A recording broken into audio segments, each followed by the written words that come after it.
Momen mengharukan seorang anak memesan ojek online atau ojol namun ayahnya yang datang viral di media sosial.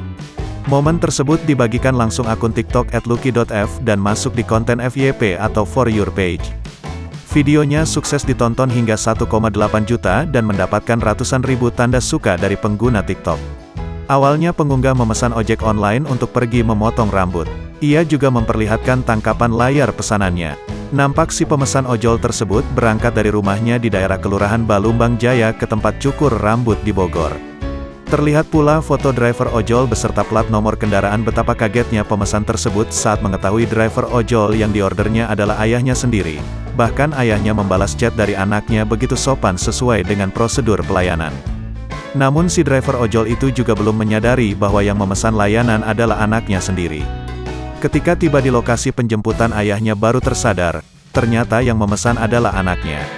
Sontak saja anak dan ayah itu tertawa ketika saling berhadapan. Terungkap fakta, bahwa ternyata ayahnya belum mendapatkan orderan ojol sejak pagi. Anaknya lah yang menjadi orderan pertama untuk ayahnya.